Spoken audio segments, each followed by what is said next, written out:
At the Harkin Institute, we deal with big, contentious, difficult, challenging, and sometimes demoralizing issues and problems. And the way we do that is by bringing wisdom, expertise, authority, data, science to bear on those issues. You all represent those resources to us. You come from public service, from financial services, advocacy, academics, and real-world experience. But on top of all that knowledge and experience and science and data and wisdom, you bring hope. The fact that you're here this morning, I think, is a sign of hope.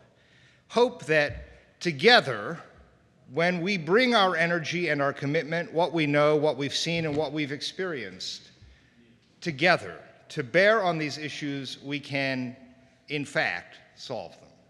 So thank you for bringing not just your expertise and your wisdom and your experience, but your hope and your goodwill and your optimism to the work we do today.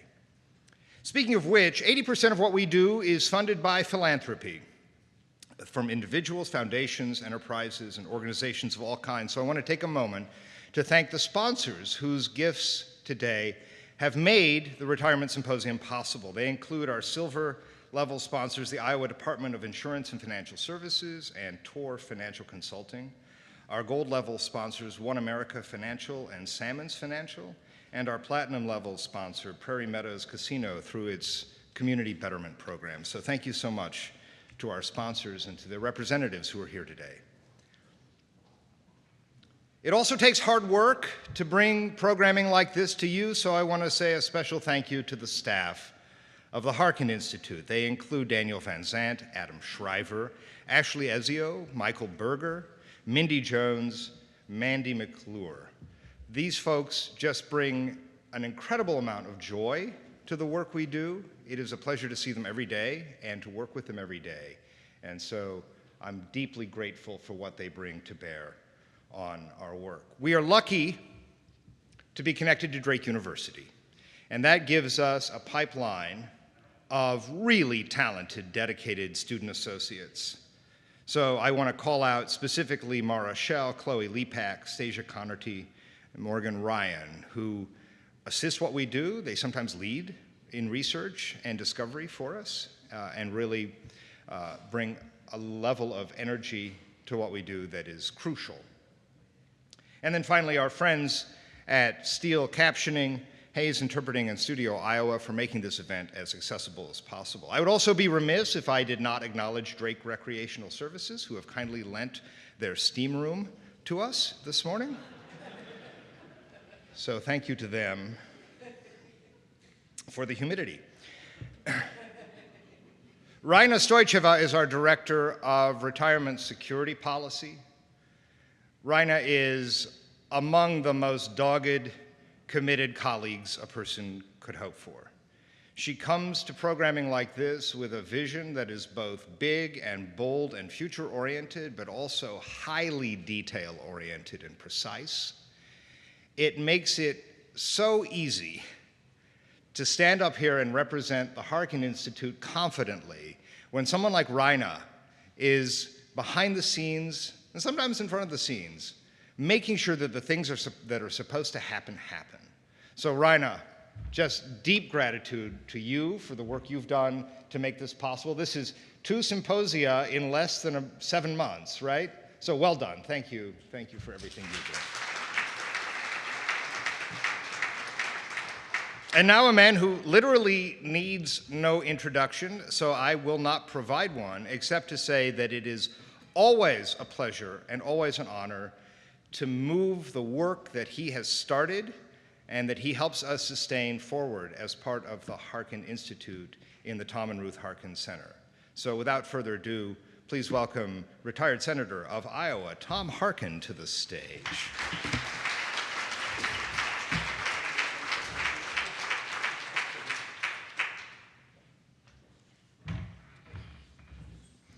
Thank you very much, Craig Owens, for that introduction, but more than that, thank you for your great leadership of the Harkin Institute.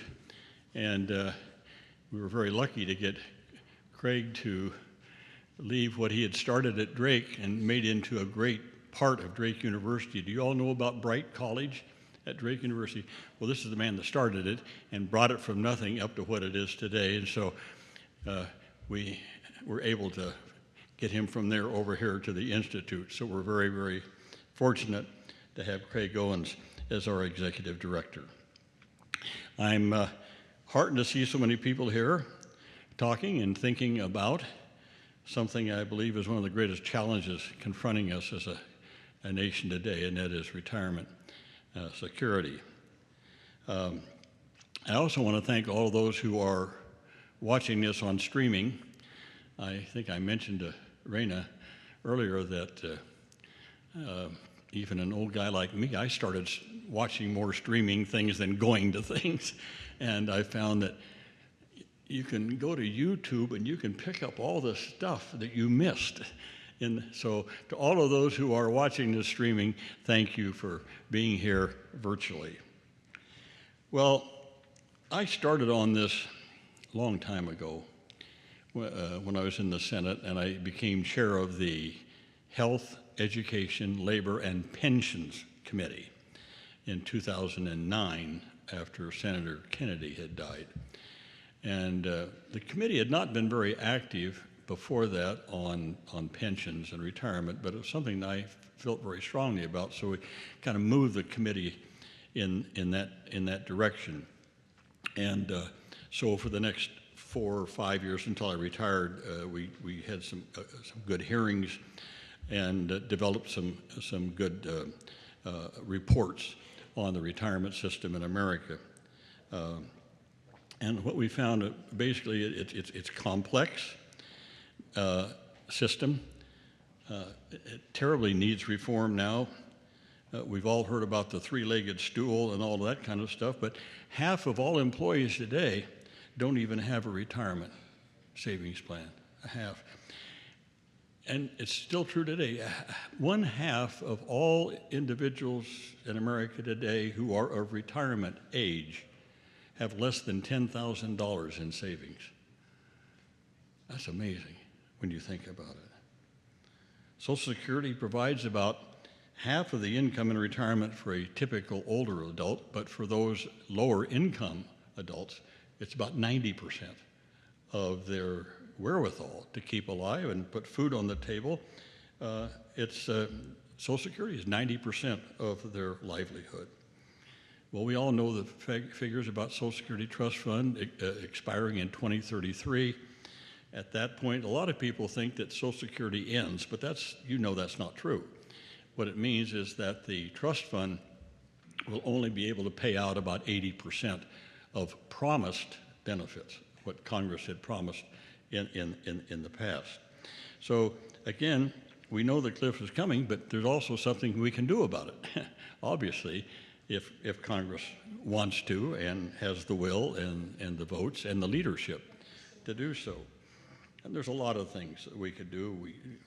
Removing the taxable maximum on income would raise a lot of revenue. Decades of public opinion polls show that Americans, by and large, would prefer a reform package that maintains benefits and increases revenue for the program, rather than cutting benefits and that kind of thing. The asset limits still be devilish for low-income families and people with disabilities. Because of asset limits, they have less opportunities to save money or to even get a down payment for a house or anything like that. For those who have a retirement account, the median balance was $40,000 just a year ago. So again, we know how important it is for people to be able to prepare for their financial future. I also want to add that when we talk about caregiving in America, mostly through unpaid family caregivers, today 1 out of every 4 adults is a caregiver. And 1 out of every 3 adults is what they call a sandwich caregiver. They're taking care of kids and they're taking care of mom and pop at the same time. The value of that unpaid care is estimated to be $1 trillion. Money that caregivers paid through their diminished earnings, retirement savings, and their health. So throughout the day, we'll hear discussions about Social Security reform, the importance of planning for long-term care, as well as programs that support savings and improve financial wellness. We'll also talk about what we can learn from retirement systems around the world. That's one of the things we started in our committee at that time, was looking at Australia and England, and we've looked at different countries in Europe. And while maybe they're not totally adaptable here for the United States, there are bits and pieces of them that really make a lot of sense for us here in America. So again, talk about some of those retirement systems, and then how can we grow the kind of public-private partnerships we need to go forward. Again, I just sum up my thoughts is that Social Security is the bedrock. It has to be saved, and it has to be improved, and it has to be there for the future. But beyond that, Social Security can't cover everything. So we need a better system for individuals to be able to set aside money for retirement that is secure, that they can count on for a life stream of income. 401ks are fine for some people, but as our hearings showed then, and I think would still show today, is that there's so much leakage in the 401k system. I mean, you lose your job, you move, well, maybe you should take out all your 401k with you. And you do that, and then you maybe spend it on this or that, or just living exigencies.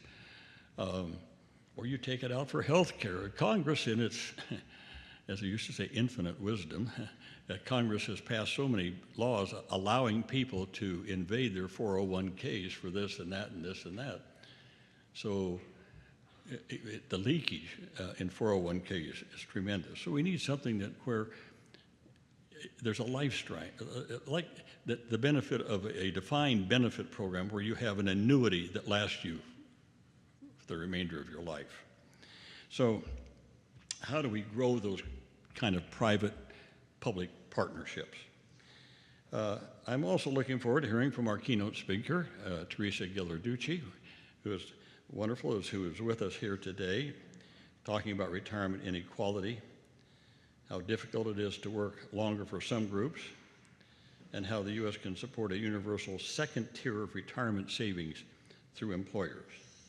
So again, with that, I thank all of you for being here and for continuing this discussion in a symposium of how we move forward on this. Bit by bit, piece by piece, we have to lay the groundwork nationally for a point in time that I believe will come sooner rather than later, I hope, where Congress will focus on this and take some action. And I think that's going to happen probably within the next half dozen years.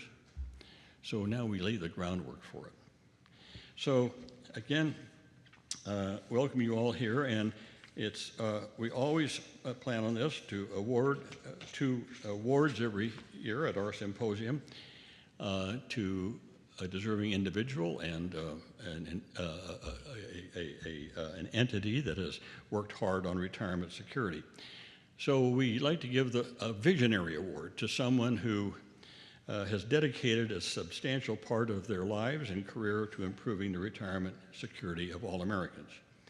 So this year, I'm proud to present the 2026 Harkin Retirement Security Visionary Award to Teresa Ghilarducci for her work over so many years on policy proposals to close the access gap and create a universal second tier of retirement savings, as well as her labor economics research on older workers and challenges with working longer. Teresa is a labor economist and nationally recognized expert on labor markets and retirement security. She is the architect of a policy proposal known as Guaranteed Retirement Accounts. And if you haven't read her book yet, you should. It is wonderful. And if you don't read it all, go to, I was just looking here, go to chapter 10. I had it marked here, now I can't find it. Chapter 10 was sort of planning for new retirement accounts, right? That's it. I just can't find it. Yeah, planning new types of retirement accounts. But her book is called Work, Retire, Repeat, and it's a great book. And this is not my copy. My copy is back in my house, which is halfway burned down. But I don't need to go into that. But there was something in her book that I remembered that I always liked, and I'm sorry, I'm going to have to just look, where the heck is this? There was something. Oh yes, here it is. Retirement is moral, political, and social, not scientific.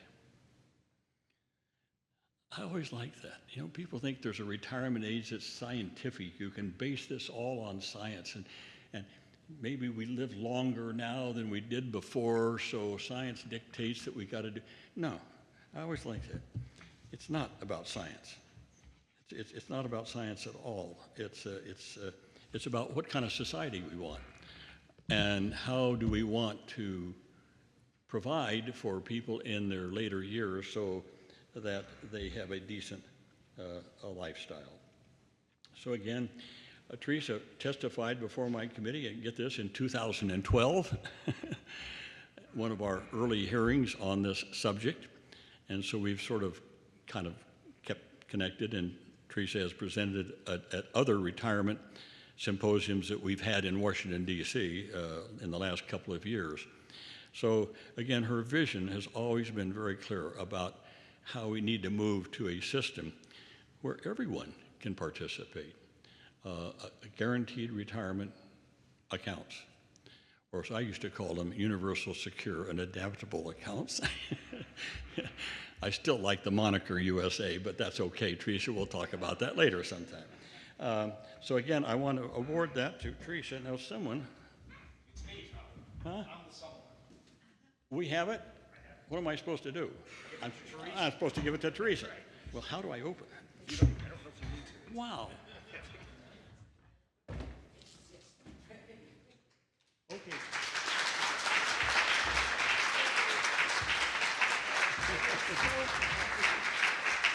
Harkin Retirement Visionary Award. Give it to me. Heavy. Well, thank you so much, Teresa. Thank you for your work. Well, here, somebody's taking our picture. So we got to behave ourselves. Thank you. Oh, that's such a. Very heavy. Why don't I give it to I somebody? went to the Why don't I gym give this it? morning. Right. Careful. Thank you. Thanks, Teresa.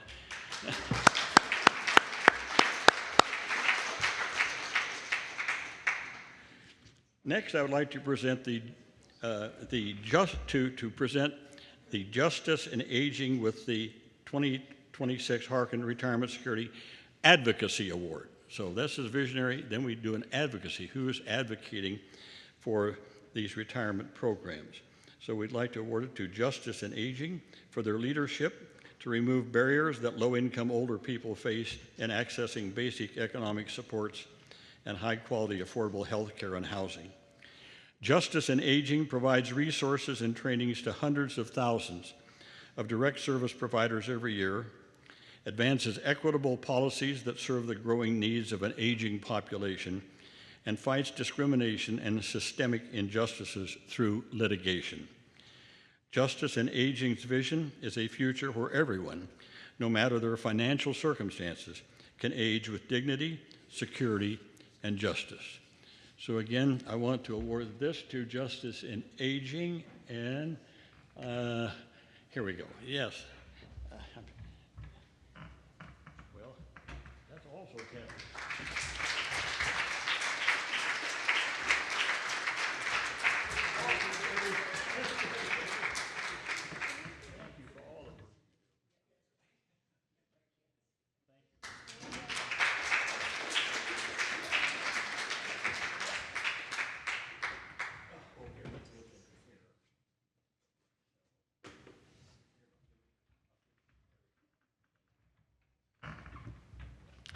Well, so congratulations. Thank you. To both of our award winners, congratulations and thank you for all the work you do. And now I'll turn it over to Rena Stocheva, who is our leader in the Institute on Retirement Security and who has been pulling these symposiums together for the last several years. And so Rena really is an expert in her own right on retirement security, and we couldn't ask for a better person to head this particular part of the Harkin Institute. Again, thank you all for being here today, and I'm looking forward to the presentations and the panel discussions. Thank you.